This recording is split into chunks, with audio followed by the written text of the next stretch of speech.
그러면 이렇게 열심히 설명하시는데 지금 대화 나눠보면 알겠지만 지금 노무 영역으로도 넘어갔다가 그다음 뭐 온라인 셀러로도 넘어갔다가 네. 지금 왔다 갔다 하시는데 그러면 세무사를 잘 네. 선택해야 된다는 결론이잖아요. 예, 맞습니다. 어쨌든 좋은 세무사 분들이 굉장히 많으시죠. 그러면 뭐, 또 예. 반대하고 싶은 게 요즘 세금 계산해주는 앱들도 많잖아요. 예, 맞습니다. 자동으로 막 이렇게 예. 해주고 그건 내가 대신 신고해주고 뭐 이런 예. 것도 많잖아요. 맞습니다. 뭐 그러면 기장료가 부담되니까 그 간편한 앱을 쓰면 되는 거 아니야? 이런 분들도 많을 거란 말이에요. 예, 맞습니다. 어떤 점이 있을까요? 그리고 그래서 제가 처음에 개업 관련해서 그 상담을 오신 분들과 상담을 했을 때 처음에는 사업 초기 그 비용 투입되는 것들이 굉장히 많기 때문에 부담이 된단 말이죠. 그 기장료가 최소 요새는 그쵸. 10만 원 정도는 하니까. 그래서 그냥 셀프로 그 신고를 하면 안 되나라고 그 문의하시는 분들도 굉장히 많으세요. 그리고 사실 요즘 IT 프로그램이 굉장히 많이 발달이 돼 있기 때문에 저는 뭐 그렇게 말리고 싶지는 않습니다. 그리고 사실 종합소득세 측면에서는 단순경비율이라는 제도가 있습니다. 그쵸. 그 단순경비율이라는 제도가 1년에 이게 좀 일정 어려울 수도 기준, 있는데. 네, 간단히 말씀드리면 1년에 일정 매출 기준이 업종별로 미달하게 되면은 따로 뭐 경비나 비용 처리를 아까 강조했던 적격증비나 이런 경비 처리를 따로 챙기지 않아도 이 정도 그 비율로 경비를 썼다고 가정을 해줄게 라고 혜택을 주는 제도예요. 왜 혜택이냐면 경비율이 통신판매업 기준으로 86%입니다. 100만 원 했을 때 86만 원을 그냥 증빙이나 이런 거 없이 그냥 기본적으로 인정을 해주겠다 라는 제도예요. 그런 측면에서 봤을 때는 기장료 내는 것보다 실제로 그 1년에 종합소득세 신고할 때 낼 세금이 거의 없단 말이죠. 네, 통신판매 그 사업자 기준으로는. 그렇기 때문에 굳이 지금 현재 단계에서는 기장계약을 맺지 않으셔도 된다라고 저는 솔직하게 말씀을 드리죠. 제가 이제 해외 구매 대행도 이제 교육을 드리고 있는데 이 세금 중에서 가장 혜택을 많이 받는 업종이 해외 구매 대행업입니다. 그 중에서도 간이과시자에 단순 경비율이 돼버리면 와 이거는 거의 세금이 나올 게 없죠. 그러니까요. 예, 맞습니다. 왜냐면 또 해외 구매 대행은 내가 판매한 매출 금액의 실제 매출을 잡는 게 아니고 중간에 구매 대행을 해줄 때 들어가는 그 경비들이 매출로 잡히잖아요. 예, 맞습니다. 수수료만 수수료만 하기 때문에 잡히니까. 예, 실제 매출은 크지 않단 말이죠. 그렇죠. 그렇기 때문에 대부분 단순경비율 대상자로 그 선정이 되기 때문에 세금 혜택적으로 보면 간이과세자의 해외 구매 대행만한 사업은 없다. 예, 맞습니다. 예. 그렇게 생각하고요. 예. 하지만 그 세금 신고 관련된 그 프로그램들은 제 측면에서 저도 그 다른 사장님들 중에 그걸 이용하시다가 넘어오신 분들을 보면은 사후적인 프로그램이에요. 그게 왜냐면 세금 신고할 때만 이게 프로그램을 이용해서 신고를 하거든요. 그렇기 때문에 내가 좀 더 그 비용 챙길 수 있는 거나 뭐 또 예를 들면 창업할 때도 사실 그 공제 감면, 예를 들면 창업중소기업 세액 감면이나 이런 것들 혜택을 받을 수 있는데 미리 챙기지 않고 그냥 신고 때만 요거 예. 한번 얘기하면 좋을 것 같은데요. 창업. 예, 창업중소기업 어쨌든 현재 뭐 그 국가에서 창업을 권장하기 때문에 특히나 창업 중에 청년 창업과 비수도권 창업은 굉장히 권장하는 사안이기 때문에 예를 들면 청년이라 하면은 만 34세 미만인데 만 34세 미만의 해외 구매 대행업을 창업했을 때는 50% 감면이 됩니다. 그리고 두 번째, 비수도권에서 창업을 했을 때도 청년이 아니더라도 50% 감면이 되죠. 종합소득세의 경우를 말씀드리는 건데, 근데 여기서 수도권 관련해서 좀 이슈가 있는데, 제가 처음엔 비수도권이라고 말씀드렸는데 정확히 말씀드리면 수도권 가밀억제권역이에요. 그래서 수도권 가밀억제권역이 뭐냐면 서울과 예를 들면 동탄이 있거든요. 동탄은 경기도 화성시인데 경기도 화성시는 수도권 가밀억제권역이 아니에요. 예. 그렇기 때문에 창업 중소기업 청년이 동탄에서 통신판매업을 개업을 하면 100% 면제를 받을 수 있는데 이게 중요한 거예요. 처음 그 사업지, 사업 장소를 선정할 때 그때도 세금 혜택을 받을 수 있지만 그거를 따로 챙기지 않으면은 세무 상담을 통해서 받지 않으면은 나중에 이 프로그램 통해서 신고했을 때 이미 벌어진 일이니까 제일 안타까운 최근 그 상담 케이스가 청소 대행 그 하시는 분인데 실제 거주하는 곳도 경기도 파주이고 잠시 그 임시로 거처했던 서울시, 서울특별시에다가 사업자를 냈어요. 네. 그렇기 때문에 근데 서울특별시에서 창업을 했다가 수도권 가미역제권역 바뀐 경기도 파주시에서 이게 그 주소지를 옮기면 그러면 비수도권 창업으로 볼 수가 없어요. 이게 무슨 포인트냐면 처음에 창업을 할 때가 기준이에요. 예. 이걸 주소지를 변경을 하면 이 혜택이 안 돼요. 그래서 처음부터 파주에다가 과밀 억제 구역이 아닌 곳에 거기다가 했었어야 되는 거예요. 이걸 옮겨가면 안 돼요. 이게 뭐 혜택이 안 돼요. 내가 파주에 사니까 나는 혜택 받을 거야? 아니에요. 처음부터 창업을 잘 고르고 이제 사업자를 내셔야 된다. 그리고 어쨌든 이 프로그램 같은 경우가 간단히 말씀드리면 세금 신고를 도와주는 프로그램이에요. 그리고 세금 신고를 도와주는 프로그램이 요즘은 국세청 홈택스 그 사이트에서도 셀프 신고를 할 수 있게 굉장히 편리하게 되게 편리하게 돼 있죠. UI를 구성을 하고 있는데 그것을 좀 더 그 직관적으로 만든 프로그램이 민간 기업들이 만든 프로그램이 좀 더 직관적으로 신고를 도와주는 프로그램인데 여기서 어쨌든 비용 처리는 내가 직접 그 세법에 맞는 비용 처리인가는 내가 판단해서 신고를 해야 돼요. 그거에 대한 위험은 책임져 주지 않는 거죠. 그렇죠. 그 프로그램은. 내가 했으니까. 예. 그렇기 때문에 이게 약관에도 대부분 나올 거예요. 원칙적으로 그 사업자분들이 정확한 매출과 정확한 비용을 그 기재해서 신고를 하고 나중에 과태료나 뭐 가산세나 이런 거 나온 거는 좀 책임 소재가 분명하다 이런 것들이 나와 있기 때문에 그런 위험 분산 측면에서는 오히려 그 세무사를 맡기는 게 훨씬 더 나을 수 있다. 물론 그 거래 매출액이 큰 경우에 그런 경우에는 셀프 신고를 하게 되면은 갈수록 내가 안고 가는 위험이 커지기 때문에 정리를 네. 하면 이렇게 정리하면 되나요?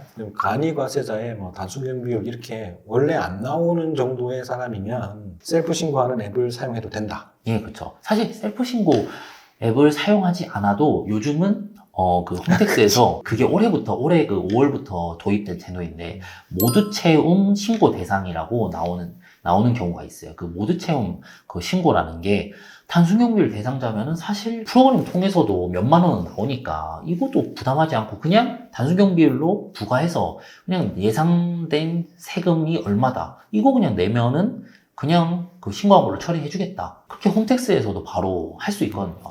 그런 안내문을 받게 되면 사실 그 인터넷 접속 안 하고 ARS로 전화만 해도 바로 이거 몰랐는데. 바로 이게 그 신고 납부 처리가 됩니다. 그래요? 네. 오히려 그 프로그램 쪽들은 경쟁자가 이제 국세청인 거죠. 사실 저희보다는. 간편하게 하려고 했다고 오히려 비용을 더 쓴 경우가 되고. 네, 맞습니다. 오히려 그쪽은 요즘은 경쟁자가 국세청이라고 보시면 됩니다.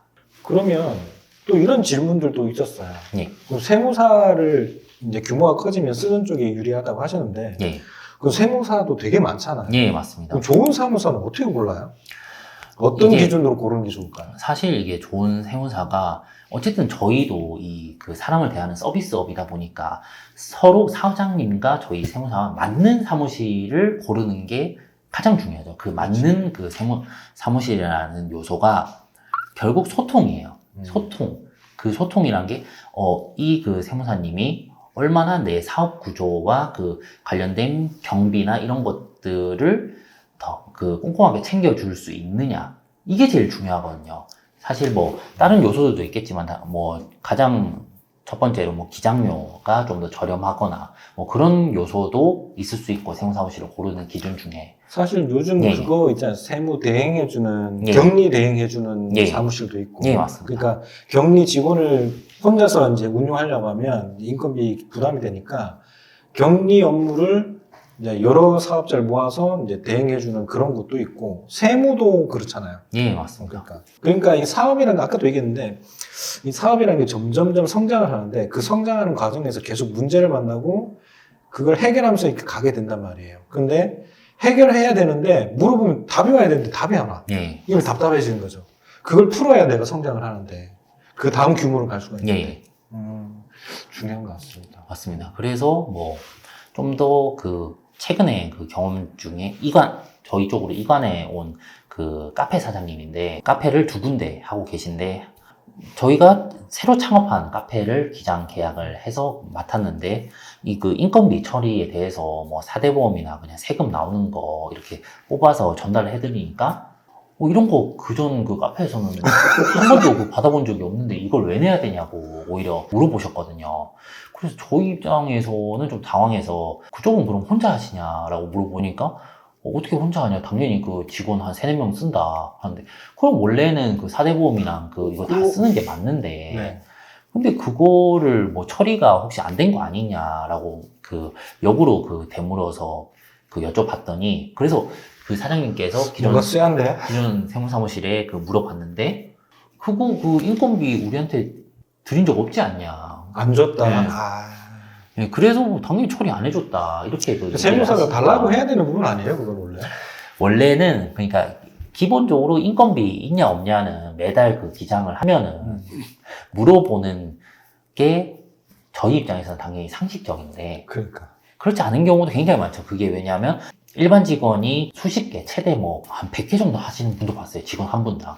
그러면은 어쨌든 그 하나하나 세부적인 그 내용을 파악을 하지 못하기 때문에 주지 않으면은 처리를 해주지 않는, 사실 그렇게 해야 오히려 그 세무사무실이 시스템이 되니까, 그게 하나하나 다 반영되면 효율화가 안 되니까 그렇게 하는데, 사실 저희 기준에서는 좋은 세무사무실은 아닌 것 같아요. 그러면 세무사님께 맡기면 이제 맡기고 그냥 신경 안 써도 되는 거예요?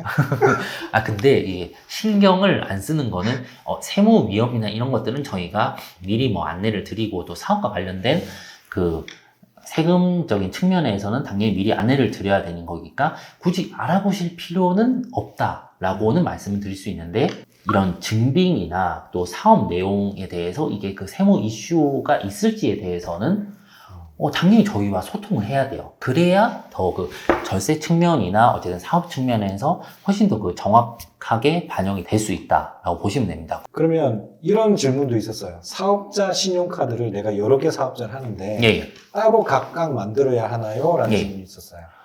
그거는 이게 사업자 별이라는 게 그냥 사업자 등록증 별을 말씀하시는 것 같은데, 사실 비용 처리는 그냥 사업용 신용카드는 아까 말씀드렸듯이 개인 신용카드든 상관이 없습니다. 실제 그 사업에 지출을 했으면.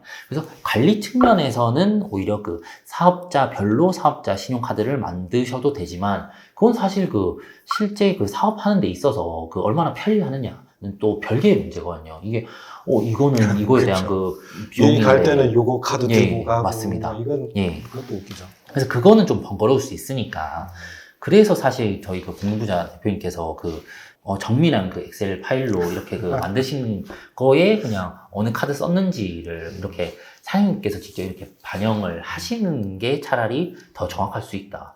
제 복리부자 장부 쓰시면 됩니다. 예, 맞습니다. 그냥 해결 다 예, 됩니다. 저희도 지금 그 복리부자 대표님 그 장부를 작성해서 저희한테 전달 주시는 분들을 굉장히 이게 편리하게, 사실 그렇게 주신 분들은 굉장히 편리하게 이게 저희도 최대한 정확하게 반영을 해드리고 있습니다. 예. 예. 그렇죠. 예, 신세 많이 지고 있습니다. 그래서 뭐 예. 할인 혜택도 좀 예, 맞습니다. 주시지 않나요? 근데 그래서? 구매대행 사업자 분들 같은 경우에는 좀 더 어쨌든 사장님들께서 더 챙겨주시는 것들이 많기 때문에 저희도 실무적으로 좀 더 편리하니까, 그래서 기장료 부분에서도 어느 정도 혜택을 지금까지도 드리고 있는 부분입니다. 참고하시고 바라고요. 예. 그러면 부가세 관련해가지고 예. 물건을 살 때 부가세를 내는데 예. 팔 때는 어떻게 계산돼? 부가세 계산을 어떻게 하는 거예요? 부가세는 사실 이게 어쨌든 통신 판매, 도소매 할 때 제일 처음 아까도 말씀드렸지 부가세가 생소하다 보니까 가격 책정에 있어서 꼭 부가세를 고려를 하셔야 됩니다. 예. 그렇기 때문에 일단 판매 대금의 110분의 10을 떼서 부가세를 납부를 해야 되는데, 이거를 놓치게 되면은 오히려 어쨌든 사업적으로 손실이죠. 부가세를 떼서 결국 나중에 이게 매출에서 떼서 신고 납부를 해야 되는데, 그렇기 때문에 판매 가격 책정 때 꼭 부가세를 고려해서 이 책정을 해야 되거든요. 제가 어떤 좀 안타까운 순간들을 좀 가끔 봤어요. 제 장부를 이제 구매하시는 분들도 있었고, 저를 예. 찾아오신 수강생들 중에도 있었고, 사업을 했는데 마진 계산을 잘 안 되는 거죠. 어렵다 보니까. 그러다 보니까 부가세를 놓치다 보니까 마진이 한 5%인데 부가세를 넣으니까 역마진이에요. 예, 맞습니다. 실컷 막 열심히 해가지고 4시간 넣어가지고 했는데 이 계산을 못하고 나니까 역마진인 거예요. 역마진. 수익이 없어요. 맞아요. 그런 그래서 경우가 있습니다. 결국 가격 책정이 마진 계산과 직결되기 때문에 그 가격 책정에 있어서 꼭 부가세 납부할 걸. 사실 그 엄밀히 따지자면 고객한테 받은 돈 중에 110분의 100은 제 돈이 아니거든요. 원래 이제 예. 나라 돈도 예. 생각해야죠. 그렇기 때문에 그 판매 가격 측정에서 꼭 부가세를 떼서 그 마진 계산을 해야 된다. 그게 가장 중요합니다. 그 사업에 있어서 이게 세금보다는 사업에 있어서 정말 중요한 포인트입니다. 예전에 이제 도매매 이제 대량으로 끌고 가지고 올리셨던 분들이 이제 5% 마진 주고 막 이렇게 프로그램으로 하신 적이 있거든요. 예. 대부분 역마진일 거예요. 예, 맞습니다. 사실 그래서 예. 일반적으로는 그 일반 과세자가 아니고 간이 과세자이기 때문에 부가세 나는 없으니까 괜찮아라고 생각하실 게 아니고 어차피 일반 과세자가 어느 시점에 이제 도래해서 바뀔 건데 그때는 그걸 돌려낼 수가 없잖아요. 예, 그래서 맞습니다. 미리 감안하시고 사업을 하시는 게 맞습니다. 예, 예. 자, 그 다음 질문을 또 넘어갈게요. 세금 계산서. 나는 간이과세사인데 구매자가 회사 경비로 사는 거기 때문에 세금 계산을 달라고 막 이렇게 생떼를 쓰는 경우도 있어요. 자주 만나게 됩니다. 예, 예. 이럴 때는 뭐 어떻게 처리해야 될까요? 사실 간이가세자도 뭐 최근에 개정된 바로는 4,800만 원에서 1억 사이에서는 세금계산서 발행 의무가 되는데 그 이하인 실제 그러니까 그 일반적으로 말하는 실제 간이과세자. 일반적으로 말하는 간이가세자는 세금계산서를 발행을 할 수 없습니다. 그렇지만 상대 입장에서는 적격증빙 수취 의무가 있기 때문에 가장 적격증빙의 기본이 세금계산서라서 요청을 하는 경우가 굉장히 많죠. 그럼 저희 입장에선 좀 당황스럽지만 이때는 저희는 현금영수증을 발행을 하면 됩니다. 간이가세자가 현금영수증 발행을 할 수 있고 또한 그 신용카드, 포스기는 신용카드 매출로 하면은 그쪽에서는 어쨌든 현금영수증이나 신용카드 그 매출 전표로 적격증빙을 수취할 수 있기 때문에 이럴 때는 만약 저라면 저희는 그 부가가치세법상 간이가세자이기 때문에 세금계산서를 발행 못하고 그 지출증명으로 현금영수증 발행해드리겠다 이렇게 그 말씀을 드리면 됩니다. 간이가세자한테 매입한 것은 그 부가세 공제도 못 받기 때문에 가장 편한 건 현금영수증으로 발행 해드리겠다라고 해서 그냥 홈택스에 그냥 바로 발행하시면 되거든요. 그 간이과세자는 현금영수증은 발급이 가능합니다. 예, 근데 맞습니다. 실질적으로 할 때는 이 회사에서 구매를 하시는 이분이 생떼를 뜨는 경우가 많아요. 예, 왜냐면 맞습니다. 우리는 세금계산서만 달래요. 그래서 현금영수증 안 된대요. 라고 생떼를 쓰는 경우가 있어요. 그럼 이걸 어떻게 하죠, 이거는? 팔지 말까요? 팁을 알려드리면 우리는 이제 소매인데 전자상거래 소매인데 대부분 플랫폼을 이용합니다. 그래서 플랫폼에서 결제를 하잖아요, 구매자가. 그럼 실제로는 플랫폼에서 결제를 한 부가세가 이쪽으로 갔다가 나하고는 이제 수수료 관계를 뗀 다음에 정상금이 들어오는 거잖아요. 그래서 이 둘 간에 세금 계산이 또 되면 돼요. 그래서 G마켓 같은 것들 이용하시면 그런 것들이 또 반영이 가능하니까 플랫폼에서 그 구매자에게 증빙할 수 있도록 유도를 하면 될 것 같아요. 네, 맞습니다. 사실 반대 측면에서 저희 같은 경우 큰 회사도 꽤 있는데 반대 측면에서 저희한테 문의하신 경우도 굉장히 많아서 반대 측이 뭐죠? 세금계산서를 못 받는다고. 못 받는다고. 간이가세자에서. 그러면 저희는 그렇게 결국 거래내역 입증할 수 있는 서류를 구비하셔라. 그 다시 정도 그 언급을 정리하면 해드립니다. 세금 계산서, 그 다음에 현금 영수증, 신용카드 요 네. 세 가지 중에 하나 하면 됩니다. 맞습니다. 그 다음에 이제 구매대행 얘기를 좀 할까 싶은데 구매대행 할 때 구매대행 소명 자료에 필요한 필수 사항이 어떤 것이 있어요? 결국 이게 구매 대행은 가장 중요한 게 매출이에요. 매출. 그 매출. 그게 뭐냐면 어쨌든 저희는 온라인 쇼핑몰에서 판매한 매출 베이스로 국세청에 그 온라인 쇼핑몰들이 전송을 하거든요. 근데 그 전송한 금액은 사실 구매 대행 사업자들 입장에서 매출이 아니에요. 그렇죠. 그거는 물품 판매 가액이지. 내 매출은 그 구매 대행 수수료인데 그 수수료와 그 매출의 차이를 소명하라는 안내문이 어쨌든 그 구매대행 사업을 하시면은 한 번은 꼭 온단 말이죠. 예.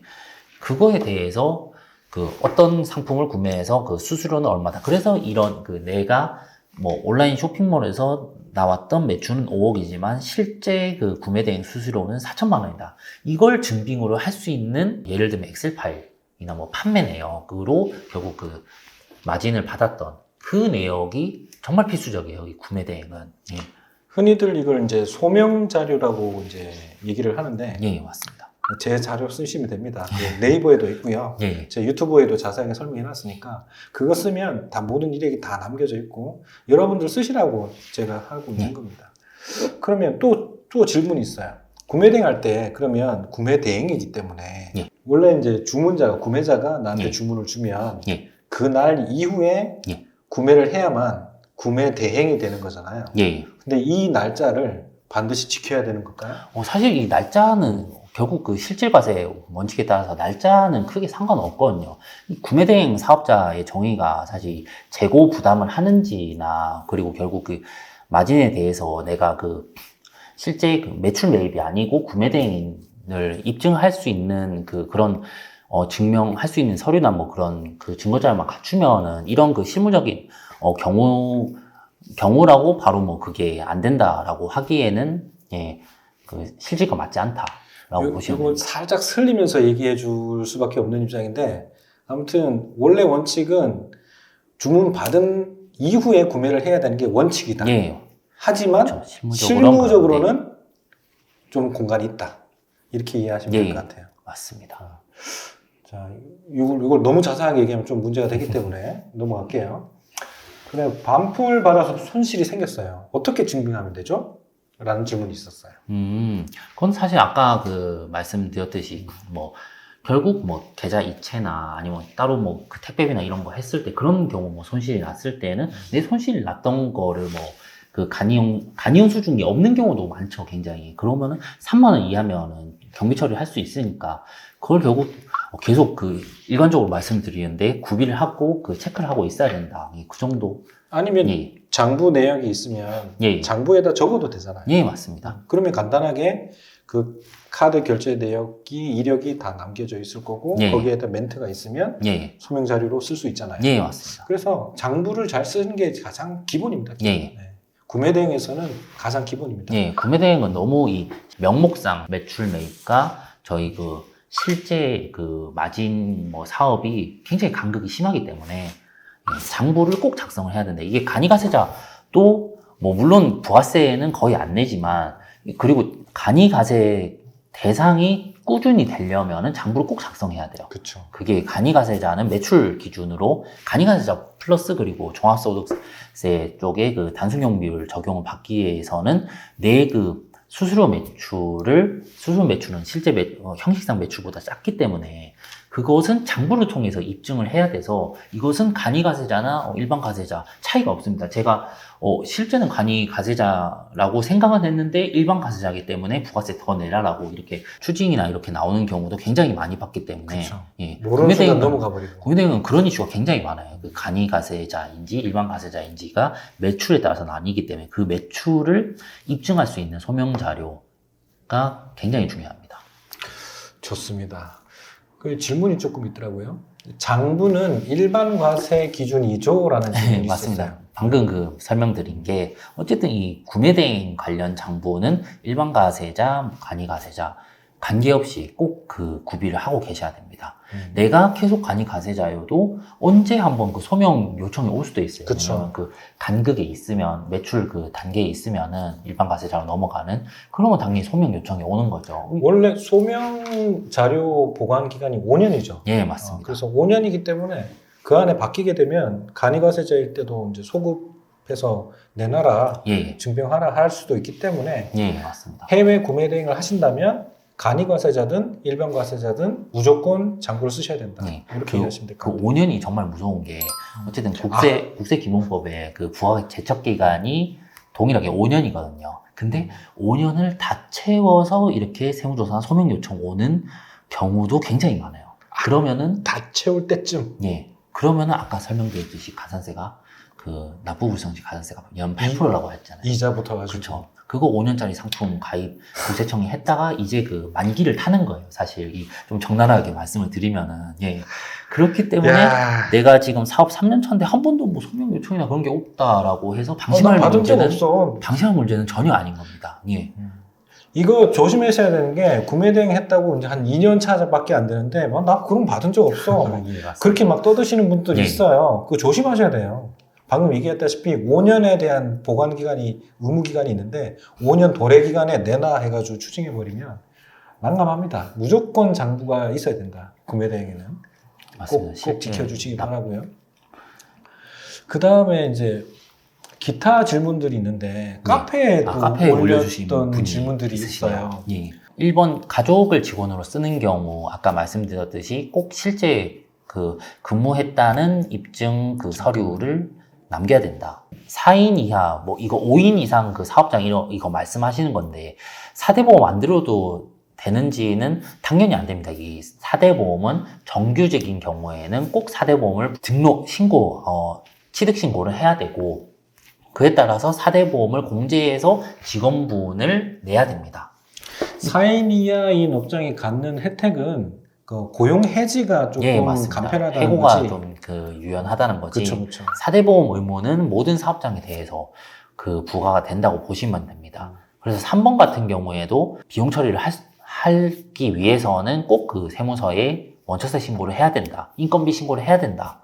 라고 보시면 됩니다. 알바는 세무서에 신고를 안 해도 되는지에 대해서 질문을 주셨는데 그리고 네 번째가 이건 읽어보니까 조금 그 신선한 그 질문인데 사업자 간 거래를 통해서 이렇게 세금 줄일 수 있는 방법은 근데 사실 이게 이론적으로 사업자 간 거래를 통한다고 이 사업자가 한 명이면 그러니까 개인 종합소득세 측면에서는 전혀 이게 부가세 얘기하는 거겠죠. 그게 없죠. 근데 부가세도 사실 한쪽은 예를 들면 한쪽은 매출이고 한쪽은 매입이기 때문에 어차피 똑같습니다. 이게 세금은. 간이과세를 유지하기 위해서 생각을 했지 않았을까 하는 생각이 드는데요. 그런데 이 그 사업자 간 거래는 사실 이게 부가가치세가 그 실제랑 다소 괴리가 있는 게 세금계산서 의무예요. 그 세금계산서 의무는 실제 거래나 뭐 재화나 용역 제공을 하지 않았는데도 세금계산서를 발급하면은 이것은 가산세 대상입니다. 그 가공세금 계산서 가산세 대상이기 때문에 5천만 원짜리 끊었다 하면은 3%그 가산세를 생돈을 내게 되는 그 불이익이 있습니다. 그래서 사업자 간 거래를 통한다는 게 사실 실제 거래가 아닌데도 그렇게 그 처리를 하게 되면은 세금계산서 의무 위반이기 때문에 적나라하게 말씀드리면 불법이라고도 볼 수 있겠지만 어쨌든 적법한 건 아니죠. 그 세금계산서 의무의 그 혜택이기 때문에 세금계산서 의무 혜택이 굉장히 무섭습니다. 이게 일정 금액 이상 그 가공세금계산서 발행을 하게 되면은 조세범 처벌법으로도 넘어가기 때문에 예를 들면 자료상이라고 불리는 분들도 있거든요. 그냥 비용 처리를 위해서 그 세금 계산서 상이라고 보면 돼요. 세금 계산서를 가짜로 계속 끊어주시는 분들이 있는데 이분들 나중에 걸리면 이게 형사처벌 되듯이 이 가공세금 계산서에 대해서는 국세청에서 엄격하게 좀 그 규제를 하고 있다라고 보시면 됩니다. 이게 이제 흔히들 얘기하는 자료 뭐 이런 거라고 보면 되나요? 예, 맞습니다. 자료를 끊어달라 뭐 이런 얘기를 하는데 예, 맞습니다. 거기가 해당되는 말씀을 지금 하신 것 예, 같아요. 그래서 5번은 결국 이게 정확히 알고 계시는데, 소통과 그 해당 사업에 대해, 해당 업종에 대한 그 기본적인 플로우나 뭐 지식, 그리고 뭐 통상적으로 발생하는 비용, 이런 것들이죠.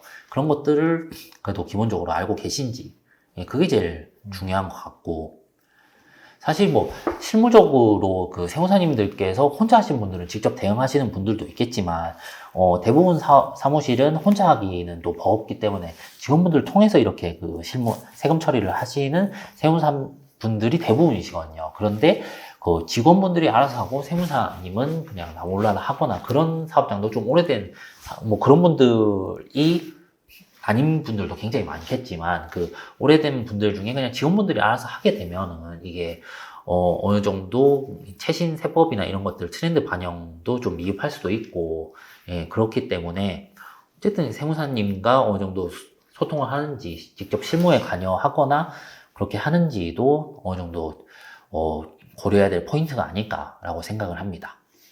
좋습니다. 네. 좀 더 첨언을 해드리자면 자꾸 이제 여러분들께 정보를 드리시려고 자꾸 제가 끼어드는데 온라인 사업을 하신다는 거는 일반적인 도소매하고 달라요. 왜냐하면 도소매는 그냥 개인 대 개인 아니면 사업자 대 사업자로 이렇게 거래를 하는 건데 우리는 중간에 하나가 있어요. 플랫폼이라는 게 하나 더 있어요. 이 역학관계도 알아야 되고 근데 우리가 수입을 한다면 관세, 부가세, 통관관계, 배대지 뭐 이런 관계들을 이해하시는 분들이 잘 합니다. 그래서 그 부분들에 대한 이제 사업 구조 정산이 어떻게 되고 돈이 어떻게 흘러가는지를 아시는 분들이 좋다. 이런 말씀 드리고 싶고요. 그렇죠. 이게 시대가 어쨌든 급변하면서 어쨌든 새로운 업종들이 계속 생겨난단 말이죠. 그쵸, 그쵸. 근데 그 새로운 업종에 대해서 그냥 일괄적으로 그냥 그 세법 처리를 할 수는 사업과 그 실질에 맞지 않기 때문에 그 사업에 대한 지식이 어느 정도 있는 것이 굉장히 중요하죠. 그 온라인 그 쇼핑몰도 비교적 그 최근에 생긴 업종이고, 그리고 또한, 어쨌든 요식업 쪽에서도 그 배달 플랫폼 같은 경우에도 네네네.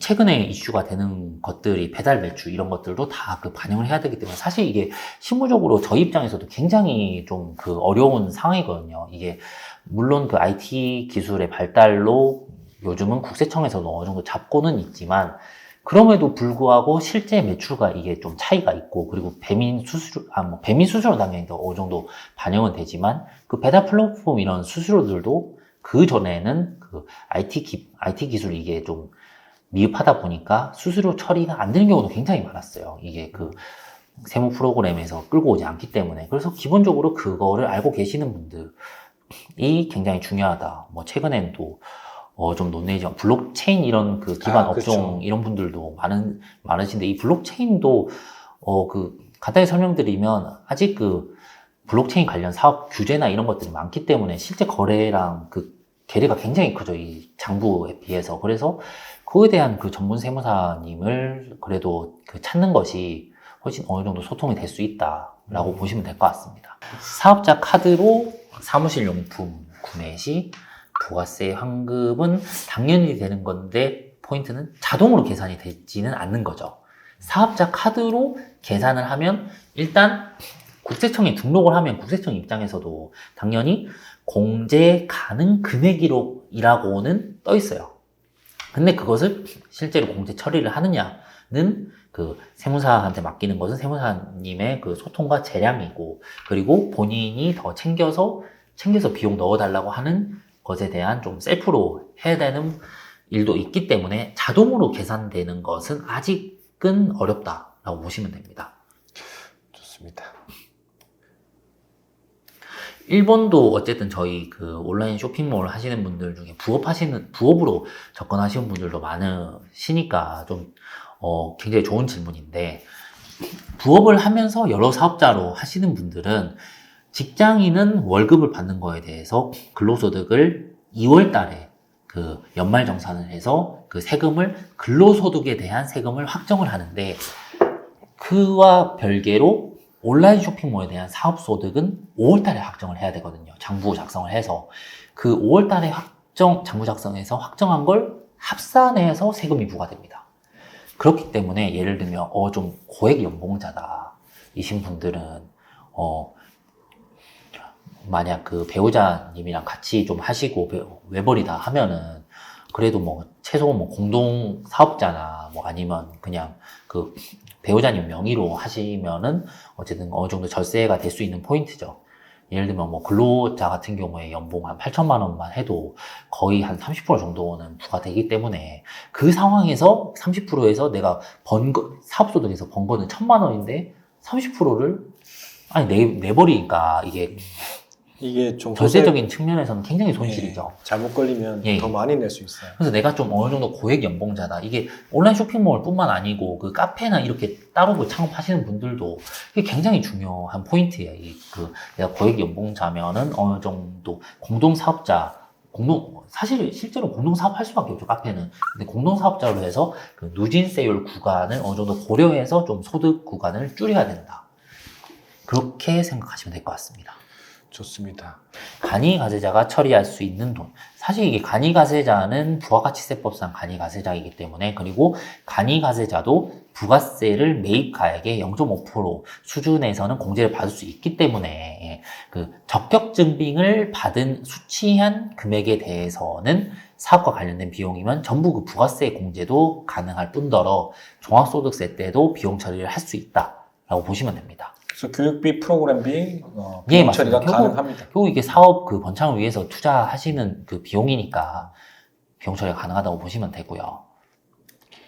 같은 카드로 생활비와 매입 둘 다 쓰고 있는데 연말정산할 때 매입한 금액은 빼고 하는 게 맞는가요? 네, 맞습니다. 이게 3번도 좀 중요한 포인트인데, 사실 근로소득에 대해서는 신용카드 사업 사용액에 대한 소득공제라는 혜택이 있는데, 이 소득공제 혜택이 왜 생겨났냐 하면은, 이게 사업자분들은 어쨌든 신용카드 사용한 거에 대해서 비용 처리를 하기 때문에 적격 증빙이나 뭐 사업과 관련된 비용을 대부분 비용 처리하기 때문에 사실 근로소득자보다 세금 부담이 오히려 줄어드는 경우도 있죠. 근데 그거에 대해서 과세 형평이 맞지 않기 때문에, 그래서 근로소득자도 마찬가지로 신용카드 사용에 대해서 일정 부분에 대해서는 소득공제를 해주겠다라는 취지이지만, 그걸 두 근로소득과 사업소득을 병행하는 분은 당연히 그 실제 가사한 비용, 신용카드에 대해서만 연말정산을 해야 됩니다. 조금 쉽게 설명하면 생활비와 매입 둘 다 쓰고 있다면 분리해서 하시는 게 맞다. 분리를 하셔야 됩니다. 그게 정상적인 거라고 보고 예. 있고요. 근데 아직은 뭐 좀 오프 더 레코드인데, 그 연말정산할 때 사실 그 직장, 기업에서는, 오프 더 레코드 이런 예. 거 좋다. 기업에서는 사실 이게 그 신용카드 사용에 대해서 대부분 그냥 연말정산 때 반영을 해서 소득공제를 하거든요. 그렇죠. 그래서 물론 개인적인 추측이긴 하지만 거의 그 부업하시는 분들의 그 대부분이 그 중복이 돼서 이렇게 그 소득공제 혜택도 받고 비용 처리도 할 거예요. 근데 이게 어쨌든 이제 전산이 발달되고 하면은 결국 이게 또 나중에 그 추징이나 이런 불이익이 나올 수도 있기 때문에 그런 위험을 좀 줄이기 위해서는 저렇게 분리를 미리 해두시는 게 좋다라고 보시면 됩니다. 지금은 혜택을 받은 것 같지만 나중에 이제 더 크게 돌아올 수도 있다. 예, 맞습니다. 그리고 그런 사실 말씀하는 거죠. 직장 월급 받으시는 분들도 그 느끼시겠지만 신용카드 사용액에 대한 소득공제는 굉장히 적습니다. 이게 그 사업자에 비해서는. 그렇기 때문에 비용 처리하는 게 그 부업을 같이 그 병행을 하시면은 훨씬 더 이득이기 때문에, 예, 사업소득에서 비용 처리를 어떻게든 받게끔 그 점을 좀 염두해 두시는 게 좋을 것 같습니다. 아, 좋습니다. 여러 가지 지금 되게 많이 다루고는 있는데 시간이 좀 아깝네요. 그죠? 예. 멀리서 지금 서울에서 지금 대구까지 내려오셨어요. 요즘 뭐 교통도 발달돼서 예, 충분히 얼마 안 걸리긴 하는데, 너무 전격도 좋습니다. 저도 경상도 출신이기 때문에. 또 다른 질문들이 들었는지 한번 볼게요. 네. 과일은 세금을 안 내나요? 라고 돼 있네요. 이게 어쨌든 그 부가가치세법에서 또 면세인지 과세인지도 그 정의를 하고 있는데, 사실 어쨌든 그 과일만 직접 이렇게 하시는 거면은 면세입니다. 그런데 문제는 뭐 가공을 거친다든지 뭐 화학적 변형을 거친다든지 그런 세법에서 정의하는 그 면세 대상인 품목을 그 가열하거나 이렇게 변형을 하면은 또 이거는 과세가 될 수 있어요. 그럼 예를 예. 들어서 예, 무 말랭이를 만들었어요. 예. 그 무는 면세인데 그게 그 김치나 뭐 무말랭이 이런 거는 또 그 부가가치세법에 원래는 어느 정도 가공과 뭐 화학 조미료, 양념 이런 거를 한 거면은 원칙적으로는 과세입니다. 그런데 김치나 뭐 두부 이런 것들을 그냥 그 시장에서 그 비닐봉투나 이렇게 독립된 이렇게 단위로 파는 경우에는 또 면세입니다. 그거는 그러니까. 혜택일 뿐이지. 그래서 이거를 알아보셔야 돼요. 다 맞습니다. 전반적으로 얘기하면 일단 과일이나 농수산물은 비과세가 맞습니다. 세금 안 냅니다. 그런데 예. 이게 다 그런 건 아니다. 예.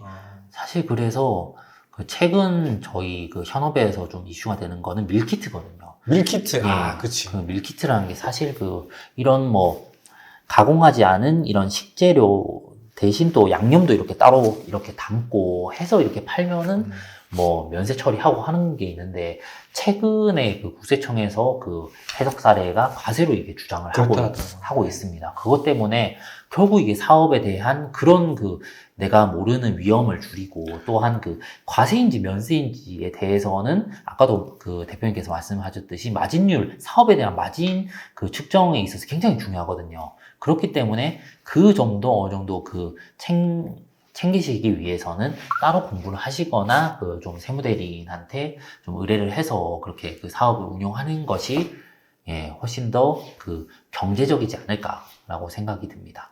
그러면 밀키트로 비과세로 생각하고 했다가 예. 과세로 이제 정해지면 예. 그 전에 비과세로 혜택 받았던 건 어떻게 하나요? 부가세를 다 추징당하는 거죠. 참. 예, 그러면은 사실 저 최근 업체인데 너무 안타까운 케이스인데 아. 예, 그런 밀키트 업체가 부가세를 대기업 위주로 그 좀 납품하는 업체여서 부가세를 떼면 마진이 아예 안 남습니다. 그래서 지금 예, 급하게 대출 알아보고 유동성 위기에 갇혀서 마진이 원래 부가세를 내면 아예 안 남는 사업이었거든요. 예, 그렇게 대기업이 뭐 큰 도매 상대로는 마진율이 어쨌든 그 박리담회이기 때문에 꽤 마진율 적은데 거기에 10%를 그 추징 당하니까 현재 좀 어려운 상황이 있습니다. 그러니까 이 계산을 잘 해야 됩니다. 예, 그리고 항상 주의해야 될 거, 주변에서 그거 괜찮아, 뭐 그런 적 없어, 이렇게 얘기하는 소문들 예. 제일 조심해야 돼. 제일 비전문가한테 듣는 그런 이야기들이 굉장히 멀리 해야 됩니다. 멀리 해야 되고 반드시 전문가들, 그 관청도 많잖아요. 안 되면 국세청에 예, 전화를 맞습니다. 하더라고요. 요즘 뭐 그 1169 국세상담센터도 굉장히 큰 단위로, 큰 조직으로 운용이 되고 있기 때문에 그쪽으로 이렇게 그 문의를 하면서 그 직접 하시는 것도 좋은 방법이 있습니다. 좋은 방법입니다. 근데 물론 통화는 잘 안 된다는 점. 워낙 그 납세자분들이 많기 때문에. 그렇습니다. 예. 기타 질문들이 좀 있어요. 법인 전환은 언제 하는 게 좋은가요? 라는 질문이 있었어요. 예. 법인 전환은 어쨌든 그 아까 말씀드렸듯이 성실 사업자가 넘어가기 전에 미리 좀 고려를 하시는 게 좋다. 소매업, 도매업 같은 경우에는 예. 15억. 15억 매출 예. 정도가 잣대가 된다. 예, 맞습니다. 그러면 그 도래하기 전에 뭐한 10억 이 정도 됐을 때 미리 준비하시는 게 좋지 않을까. 그렇죠. 그리고 사실 뭐 어느 정도 그 소통과 그 내 사업에 대해서 관심이 있으신 세무 대리인은 이 사장님이 그 매출 증가 속도가 크거나 아니면 그 성실 신고 대상과 거의 작년 기준으로도 어느 정도 그 차이가 없는 경우에는 간당간당 할 때는 미리 그냥 그 11월쯤에 안내를 해드립니다. 예, 성실 신고가 될 수도 있어서 미리 뭐 매출 이런 것들을 만약 그 통제를 할 수 있으면 어느 정도 그 세금 측면에서는 고려를 하셔야 된다라고 그 안내를 받으실 수 있거든요. 그것 때문에 어쨌든 그 성실 신고 대상이 되기 전에 법인 전환을 한번 고려하시는 것도 좋고, 그리고 어느 정도 또 외부에 투자를 받거나 뭐 대외적인 신용도 측면에서 좀 더 그 사업을 그 크게 키우고 싶다 하면은 법인 전환을 처음부터 법인 전환이 아니고 처음부터 법인으로 하시는 분들도 있다고 보시면 됩니다. 자, 이제 여기까지 지금 대부분의 것들을 좀 다루었는데, 혹시 질문이 있으면 질문 좀 받고, 예. 거기에 대해서 답변 드리고, 마지막으로 이제 온라인 사업할 때, 이제 세무사님이 생각하는 예. 주의할 점 딱 3가지가 있다면 뭐가 있을까? 예. 이런 이야기들 나눠볼게요. 자, 온라인 사업할 때 주의할 점 3가지. 뭐가 있을까요?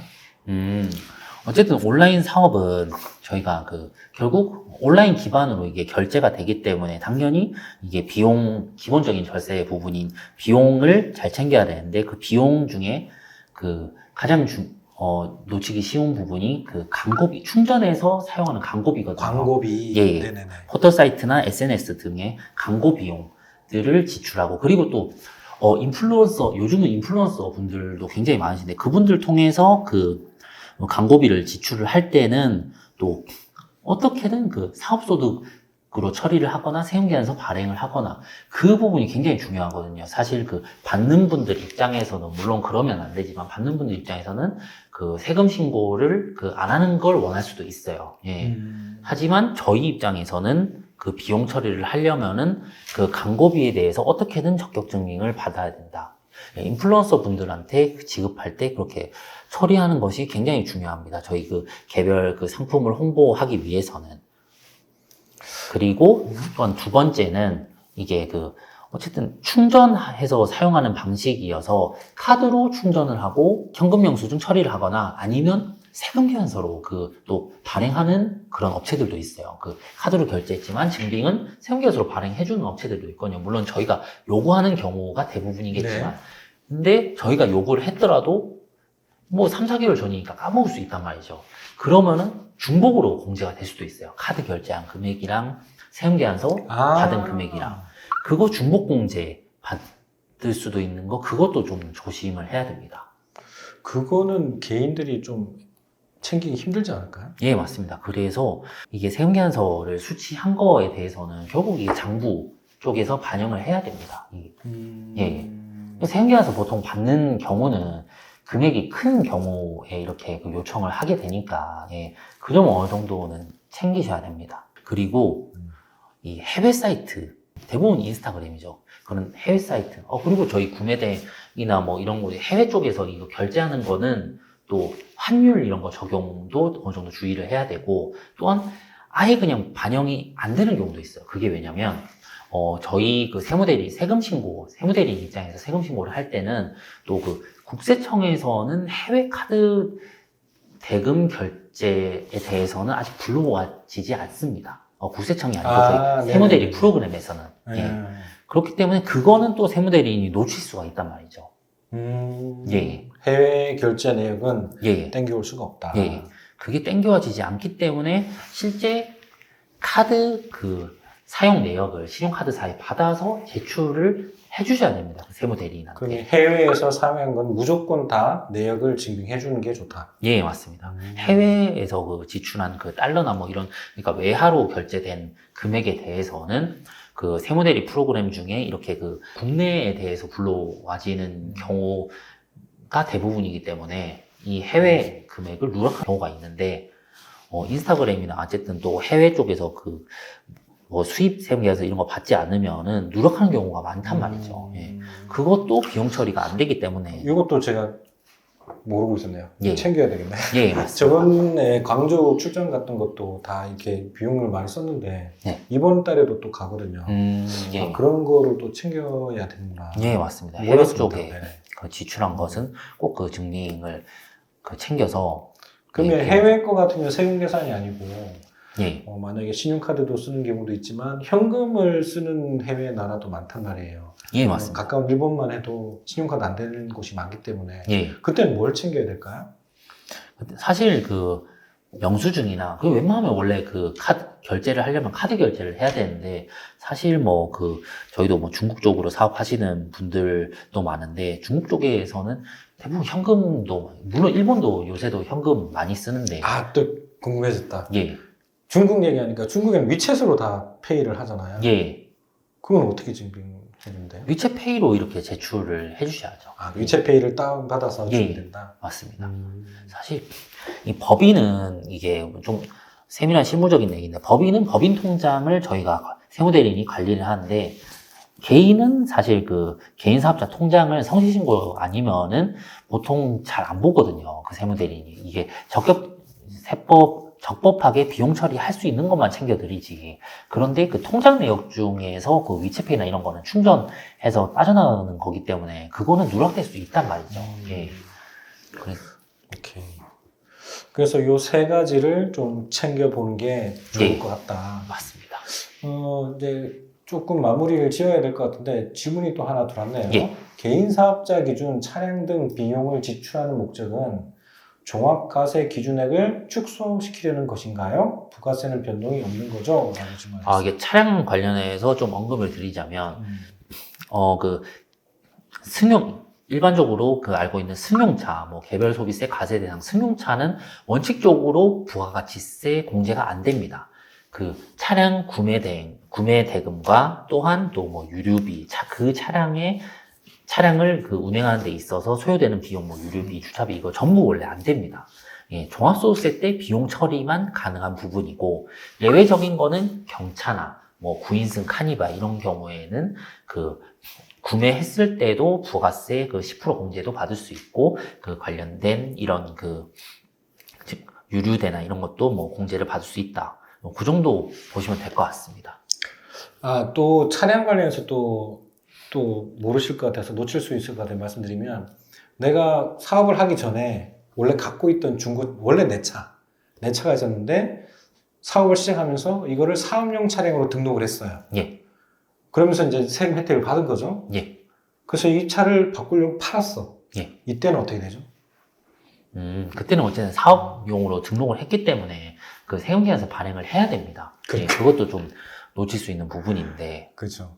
그래서 팔 때 팔았는 금액에 대한 부가세를 내야 돼요. 예, 맞습니다. 이게 조금 안타깝죠. 예. 이제 하지만 어쨌든 사업용으로 등록을 하신 경우면은 어쨌든 비용 처리를 받기 위해서 등록을 한 거고, 어쨌든 그 차량에 소요되는 비용이 그 1년에 최소 1,500만 원씩은 공제를 받을 수 있기 때문에 부가세 나중에 납부하는 것보다 사업용 차량으로 등록해서 실제 사업에 사용을 한다면 사업용 차량으로 등록을 해서 관련된 비용들을 그 공제받을 수 있는 것이 오히려 더 혜택이 크다라고 보시면 될 것 같습니다.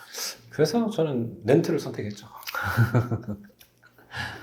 사실 근데 이게 렌트나 리스 이게 실제 그 세금 측면에서는 크게 차이는 없거든요. 네트로 보면 다 예. 똑같죠. 사실 계약 조건에 따라 다른 거죠. 뭐 리스나 렌트, 뭐 할부, 현금 이런 게 뭐 이율이나 또 뭐 그 렌트사나 이런 그 회사별로 조건이 좀 다른 건데, 그거는 사실 현금 흐름에 맞게 그렇게 좀 선택을 하시면 될 것 같아요. 그래서 저는 개인적으로 캐시플로우도 돌리고, 뭐 총액으로 따지면 네트로 보면 다 비슷하겠지만 렌트나 이쪽이 더 낫지 않나, 저는 그런 생각을 해서 저는 그렇게 했고, 예. 뭐 사람마다 다 각자의 요건이 다르다 보니까 여건에 맞게 하시면 될 것 같아요. 이제 거의 이제 2시간을 이제 꽉 채운 것 같은데. 와, 시간이 진짜 금방 갔네요. 눈도 캥하고 멀리서 서울에서 오래가지고 피곤하실 텐데. 괜찮습니다. 네. 도움이 되었는지 모르겠습니다. 자, 긴 시간 시청해 주셔서 감사하고요. 지금 더 이상 이제 질문도 안 올라온 것 같고, 밤도 너무 늦었고. 예, 지금 늦은 금요일 밤에 그 사업을 위해서 이렇게 불철주야 공부하시는 분들 대단히 존경스럽습니다. 예.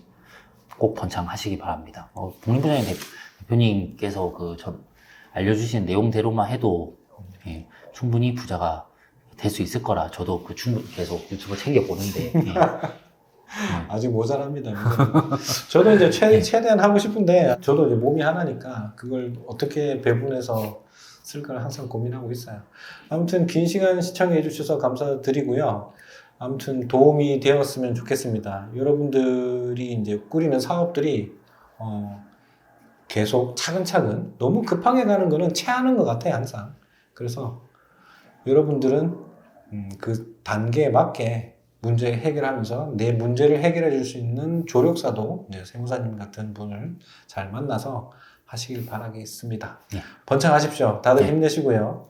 자, 그러면 저희는 마칠 때 항상 건강하시고 행복하세요로 하거든요. 예. 자, 수고하셨습니다. 예. 자, 항상 건강하시고 행복하세요. 감사합니다. 건강하시고 행복하세요.